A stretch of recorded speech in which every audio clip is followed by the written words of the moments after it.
Sobre la Tierra Podcast. Ondas sonoras de ciencia y tecnología en agronomía y ambiente. ¿Es posible una producción animal intensiva sin impacto ambiental? ¿Puede el estiércol de vacas llegar a ser un recurso productivo? ¿Nuestras dietas a corral están al horno? Algunas respuestas y más preguntas en este episodio, el número 33 de Sobre la Tierra Podcast. En los últimos años, la ganadería bonaerense pasó de los pastizales al engorde a corral. Desde entonces enfrenta un desafío enorme: cómo manejar de forma sostenible los grandes volúmenes de residuos sólidos y líquidos de la actividad.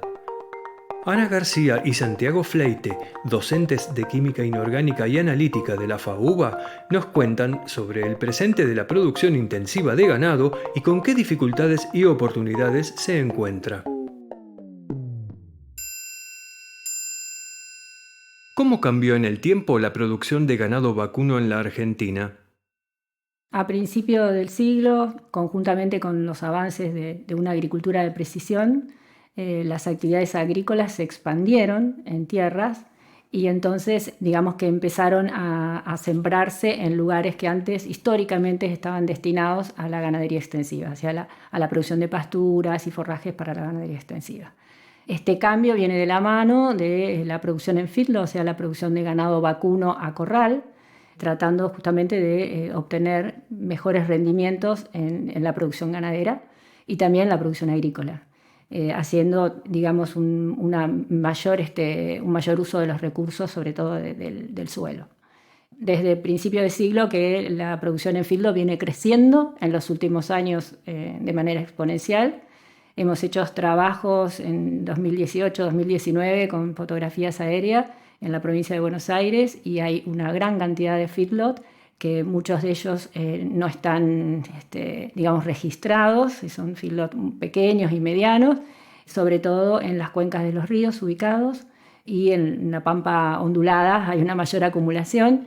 Estos feedlot, algunos están registrados en SENASA, hay ciertas características en cuanto al manejo y a la sanidad que tienen con respecto a los animales, pero no hay, digamos, una información sobre las condiciones ambientales en las que se establecen este tipo de producciones. Así que bueno, tenemos un gran crecimiento de la producción sin un marco regulatorio en cuanto a la instalación y al funcionamiento de este tipo de producciones. ¿Qué pros y contras tiene la producción en feedlots? Los pros es justamente lo que se hace es engordar al ganado en corrales de engorde, donde son alimentados, mantenidos y alimentados con una dieta de alta digestibilidad y alto valor energético en base de granos. Y entonces lo que se logra es aumentar el peso del animal y también la conversión de alimento en carne, o sea, lo que se tiene es justamente una mayor eficiencia en la producción y también un mayor rédito económico, obviamente. Digamos que la contra que tiene esto son los problemas ambientales. El impacto ambiental que tienen estas producciones, si no son bien manejados, es importante. Sobre el corral de engorde se genera una gran cantidad de estiércol, y este estiércol, cuando llega a los cuerpos de agua, puede contaminar, y esto se produce justamente cuando llueve. Entonces, si llueve y hay escurrimientos efectivos, el agua de lluvia va a escurrir, ya sea en el corral de engorde o las escorrentías que atraviesan ese corral de engorde, y va a transportar el estiércol, ya sea particulado o disuelto. Y cuando estos efluentes que se generan por las lluvias llegan a los cuerpos de agua, disminuyen la calidad. O sea, en principio lo que hacen es disminuir el oxígeno disuelto del cuerpo de agua, y esto trae inconvenientes en todo lo que es la población ictícola, o sea, las comunidades de peces. Los peces necesitan como mínimo las carpas 4 ppm de oxígeno disuelto en el agua, y si hay una contaminación por feedlot de manera permanente o pulsos de entradas en las lluvias importantes, pueden llegar a 0 ppm de oxígeno, y entonces esto va a producir la mortandad de peces y va a dar lugar a las bacterias bueno, a los ácaros, a los gusanos, a toda una serie de organismos que están presentes en medios anóxicos, medios sin oxígenos.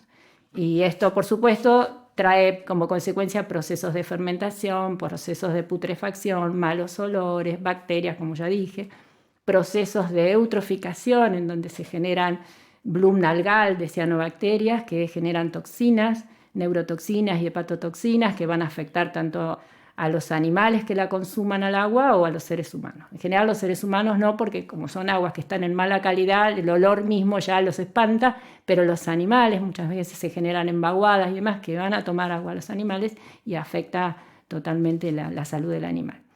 Eso sería como las grandes contras que tiene la producción, ¿no? El efecto también genera gases de efecto invernadero, el metano. El metano tiene una capacidad para retener calor superior al dióxido de carbono y bueno, el metano se produce por el estiércol y también por el aparato digestivo de las vacas y bueno, esto también está contribuyendo a los gases de efecto invernadero y por lo tanto al cambio climático.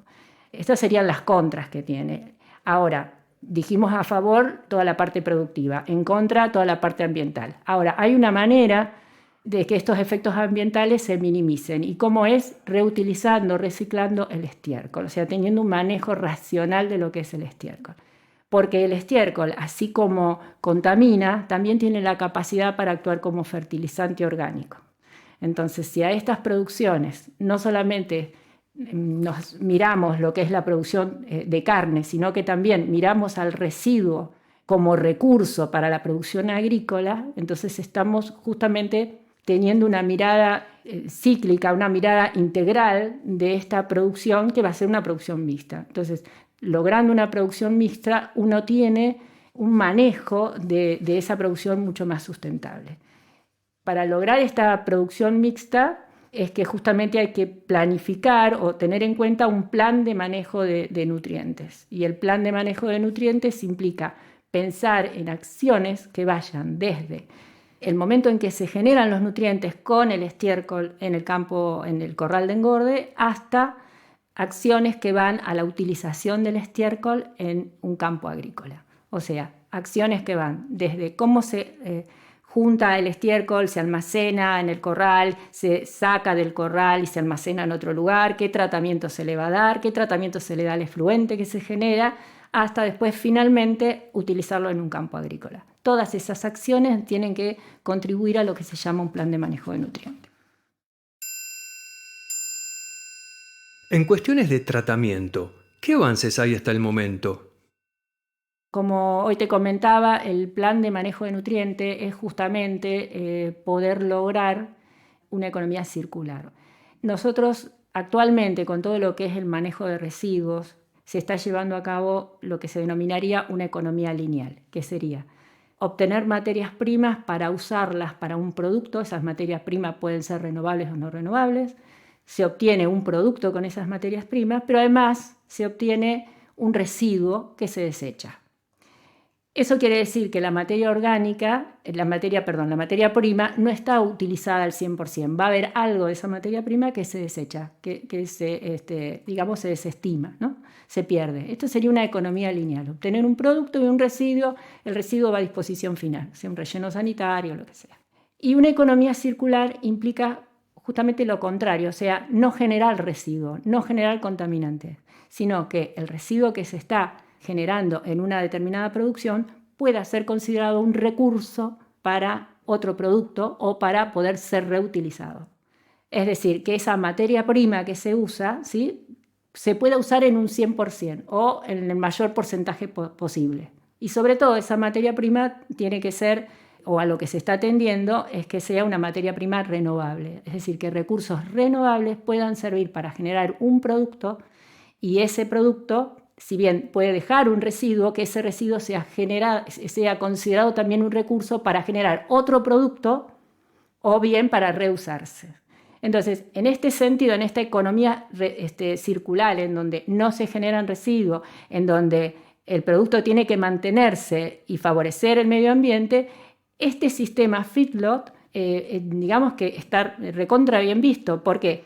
Porque el objetivo en general es tener una buena eficiencia en carne, en la producción de carne, El residuo que te queda, que es el estiércol, que tiene nutrientes todavía, porque digamos que el animal absorbe el 20% del nitrógeno y del fósforo que se le da con el alimento, que en general es un alimento a base de grano, y el resto lo excreta. Entonces ese residuo, ese estiércol, va a tener un 80% del nitrógeno y del fósforo que el animal ingirió, y ese nitrógeno y fósforo o ese residuo puede ser utilizado una vez que fue tratado, por supuesto, en campos agrícolas como fertilizante para recuperar ese nitrógeno y fósforo a través de la producción de cultivo, que puede ser una avena, que puede ser un forraje, que puede ser un grano, que nuevamente se le puede dar al animal cerrando así todo el circuito. Entonces no se generan residuos o la menor cantidad posible y hay una eficiencia en todo lo que es el uso de los recursos,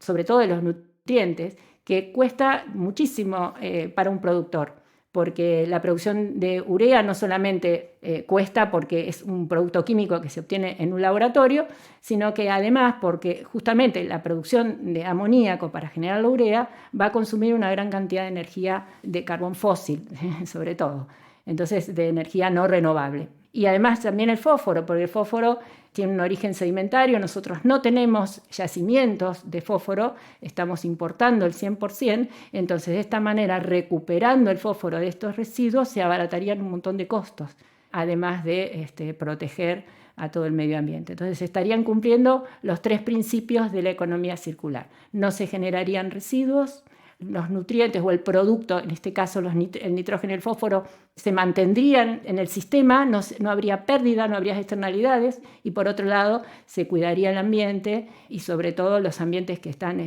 más degradados podrían cuidarse, podrían cuidar su salud, su salud, tanto la salud del suelo como la calidad del agua.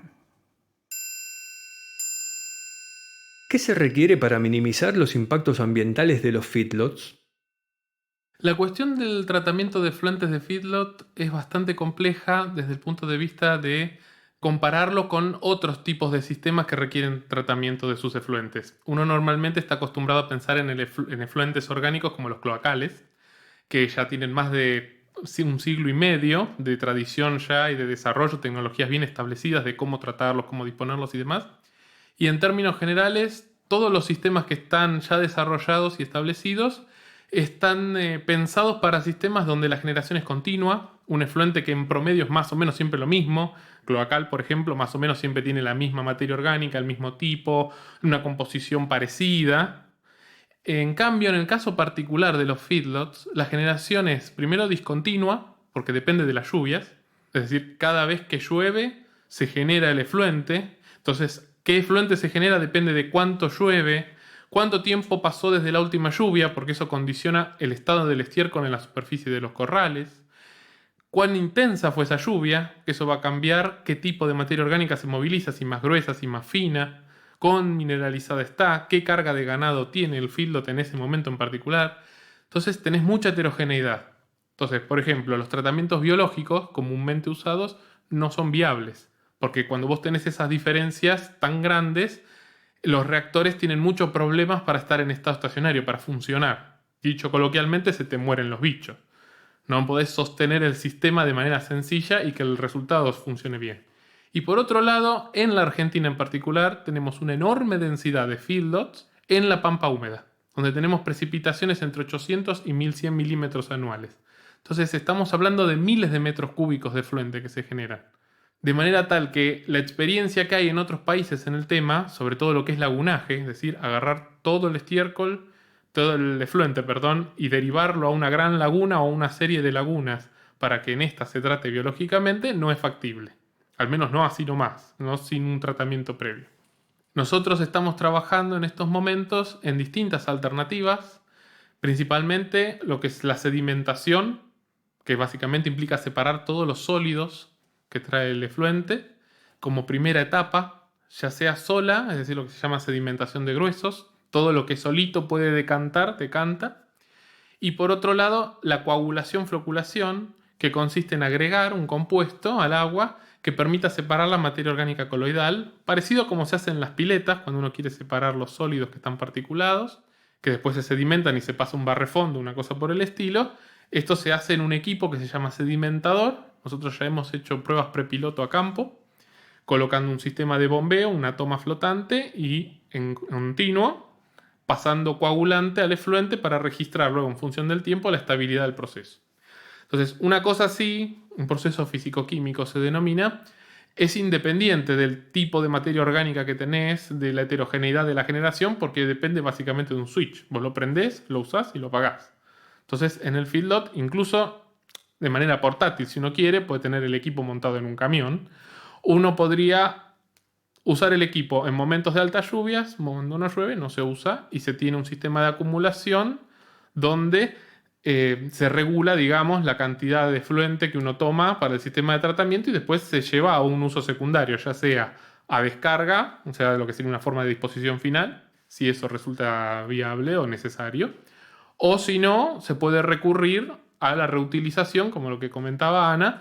Precisamente los coagulantes y el sistema, como nosotros lo desarrollamos, estaba pensado que no tuviera ninguna sustancia que fuera ni fitotóxica, ni que luego fuera un problema por acumulación en el suelo. De manera tal que, si después se le quiere dar un uso, tanto al sólido separado como al agua misma, al agua clarificada, al agua tratada, se puede hacer, por ejemplo, en fertirriego. ¿Qué significa ir hacia una economía circular? En principio, necesitas un buen sistema de tratamiento que sea capaz de actuar frente a las lluvias de manera discontinua, o sea, que sea algo que vos puedas prender y apagar de alguna manera. Tienen que ser sistemas de bajo mantenimiento. Nosotros una de las cosas en las que más hincapié hacemos es en la compatibilidad con la ruralidad. Vos no podés plantear la construcción de una planta de tratamiento como si estuvieras en un parque industrial. No vas a tener ni personal calificado en ese tipo de acciones, ni vas a tener toda la parafernalia necesaria, no vas a hacer una gran plataforma de hormigón, ni vas a tener grandes equipos de bombeo. Tenés restricciones de mantenimiento, tenés que tener la menor cantidad posible de piezas móviles, de motores. Tiene que ser lo más sencillo posible como para que implique dar corriente, que empiece a funcionar, se quita la corriente, deja de funcionar. Entonces, en ese sentido, trabajamos con sistemas de mezcla que no requieren equipos de mezclado per se, sino que funcionan simplemente con el flujo de una bomba. Estamos trabajando en sistemas de tratamiento terciarios que te permiten, entre otras cosas, terminar la maduración del efluente sin necesidad de tener que pasar por un tratamiento biológico intermedio.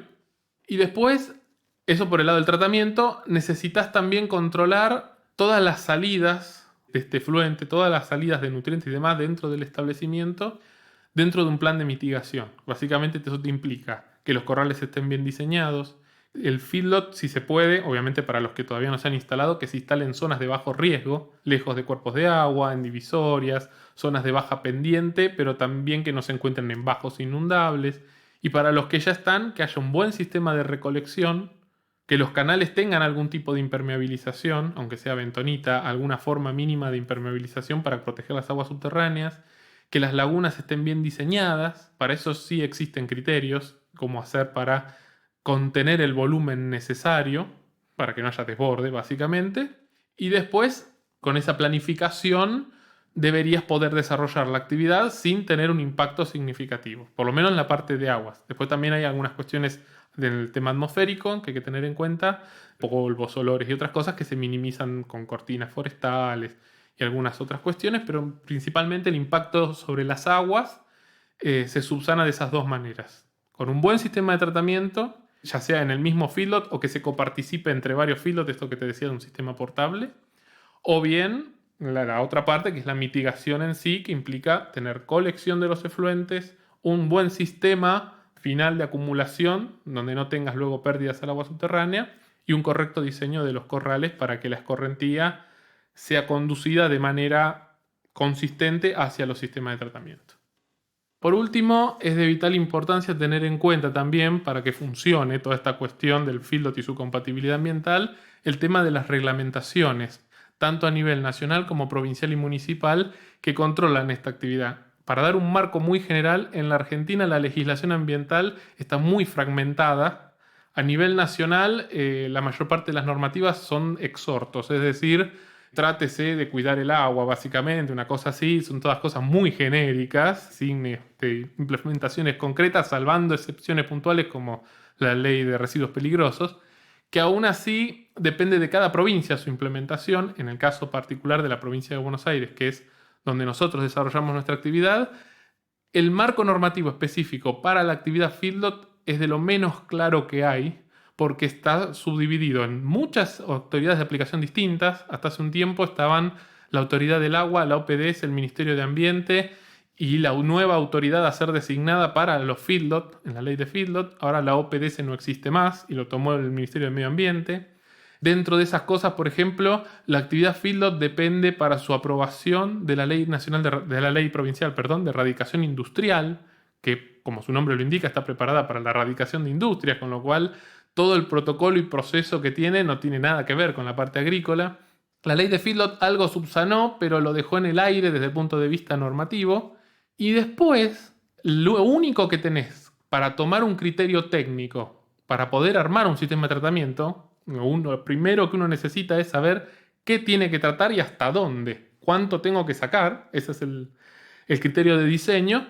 Es una resolución que ya cumplió 20 años, que es la de la Autoridad del Agua, la 336 del 2003, que pone criterios fijos de vuelco para cualquier cosa. Sea una productora aceitera, sea un feedlot, una descarga urbana, una fábrica de plásticos, no importa. Todos tienen que cumplir esa tablita y pueden descargar la cantidad que quieran de efluente mientras cumplan con lo que dice esa tabla. Todos los intentos que ha habido, porque esa resolución ya ha pasado por varias gestiones y un montón de cambios en el medio, han fracasado. La Autoridad del Agua ya ha sacado 4 resoluciones en el medio con distintas propuestas de presentar huella hídrica, distintos tipos de evaluaciones y demás, y se han ido todas al diablo. Y lo que han terminado haciendo en la última reforma es directamente decir, bueno, cumplan con la 336, con el vuelco y se acabó la historia. Y eso nos deja en un vacío muy grande, porque la gente en general no sabe de estas cuestiones. Los productores tienen muy buena voluntad, pero no saben qué hacer, también tienen miedo de invertir en algo que después por ahí no funciona, y no tenés en la normativa ningún criterio técnico, como sí hay en otros países donde, por citar un ejemplo, en la EPA en Estados Unidos, te dice qué tamaño tienen que tener los corrales, cómo tiene que ser el tema de la descarga, cómo tiene que ser el sistema de tratamiento, qué tiene que cumplir, tenés la información sobre los cuerpos de agua para saber dónde podés descargar, dónde no, cómo hacer el análisis incluso, esas cosas se usan incluso en la enseñanza a los futuros ingenieros y licenciados en ambiente para que entiendan cómo hacer ese modelado. Son prácticamente libros técnicos lo que está en la normativa.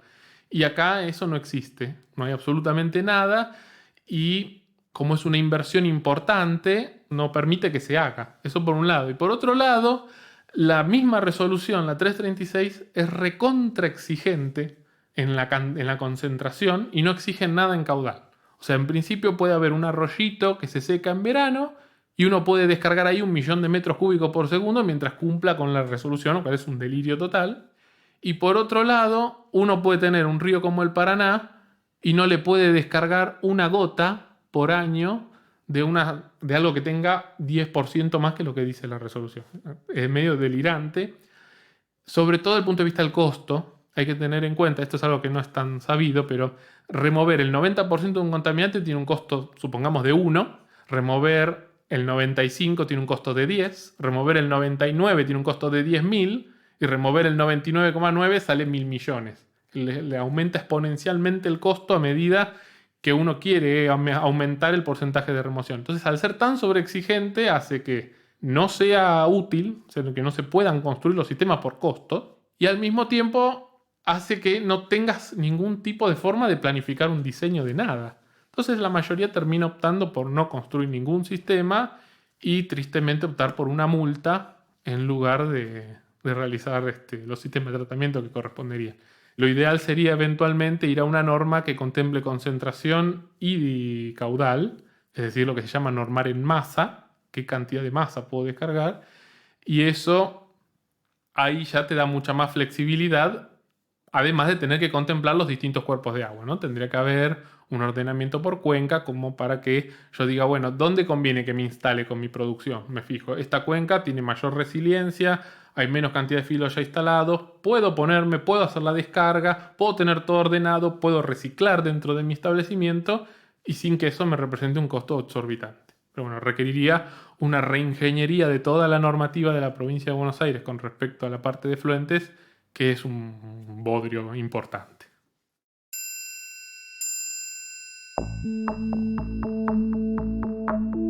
Sobre la Tierra Podcast es una producción de la Facultad de Agronomía de la UBA y lo realizamos Sebastián Tamashiro, Santiago Zagaglia y Pablo Roset.